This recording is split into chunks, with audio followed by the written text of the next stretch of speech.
Hi folks, Chris in Arena Recording Studio. Got another quick lesson for you today. Now, one of the things I discover from most of the students that come into the studio is they all either want to learn just a few basic chords and a few songs and get playing and making music straight away, or they want to know a little bit more depth of the theory side of things. Now, one thing that I see common with both sets of students is that when they first learn the guitar, they learn E, A, D, G, B, E.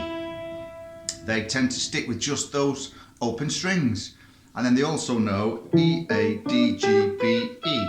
Eddie ate dynamite, goodbye Eddie, or elephants and donkeys grow big ears. Those are the normally the two ways that people remember those, okay? So why do we always just stop at learning 6 notes on the fretboard? The open strings, that's it. We just look at the open strings, and 99 times out of 100, I don't know where I got that figure from, but a lot of people anyway, out of 100, actually don't even bother learning the rest of the notes. They tend to play from box shapes, pentatonic box shapes, or modal box shapes, or just copy melodies off YouTube and songs and tracks and riffs that way. But really, you're missing out on a fundamental key element to playing an instrument. If you don't know what the notes are, you're kind of restricting and tying these hands of what you're capable of doing. So today I'm going to show you a way that I learned to learn all the notes on the fretboard, and believe me, it makes a big difference because you can see inversions, you can see chords further up the fretboard, you can make the chords up, you know the key notes when you're soloing, you know the main tonal notes that create a chord, you know where they are, you can land on them, which means you create better flavours when you're soloing and improvising as well. And it also means that you don't have to think all the time of box shapes and the likes of.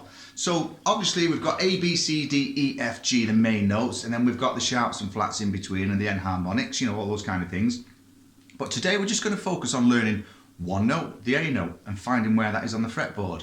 So again, like I say, we all tend to focus just on the 6 open strings, but I'm going to help you now over the next few weeks, and you can spend a week learning these notes, and then so of course over the next sort of 7 or 8 weeks we'll have all these down, and you'll be flying around the fretboard thinking, wow, I know where a B is and a C sharp and an E flat and all this kind of stuff, and it'll make life far more fun and exciting for you. Okay, so today we're going to look, like I say, at the A. So if we look at the 6th string, we know that we've got the 5th fret, which is an A there. If we take that octave up, okay, so we're on the 17th fret, so we've got 2 A's on the E string, fret 5, fret 17, octave apart, okay?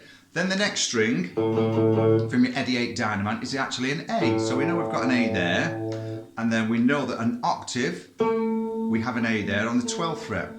So that's it on that string on this guitar. I've got 21 frets on this. If you've got 22, it alters things a little bit, or 24. You might just have to go a little bit further up and find the extra notes yourself, okay? So again, so far we've got 5 on the 6, 17 on the 6, open on the 5th, 12th fret on the 5th. So there we go. So 2 strings, we've just got 4 A notes. So now we'll look at the D string, okay? So on the D string, we've got the 7th fret, and then we've got 19 on the D string. So really, there seems to be a little bit of an extra pattern forming here where we're looking at just 2 notes on the strings. So far, 5, 17, open, 12, 7, 19. Now we'll look at the G string, 2nd fret on the G string, octave above, 14th fret on the G string. So again, we've just got another 2 notes on that one. Then we come to the B string. Now this is where it changes a little bit on the B string, because we've literally just got the 10th fret of the B string. Now obviously if I've got more frets, I'm going to have more B's on it. So again, and then finally, because we're on an E string, you know that that's going to be matching the same frets as the 6th string on the first, so that's going to be 5, and then 17. So altogether we've got 5, 17, open, 12, 7, 19, 2, 14, 10 on the B, 5 on the E, and 17 on the E. And those are the A notes. Now if you think, what's the point in that? But if you learn those over the course of a week and put them into your practice schedule, then the following week we'll add the B's. And the week after that the C's, and then you'll start to see how these chords and these shapes are all kind of linked and join up together.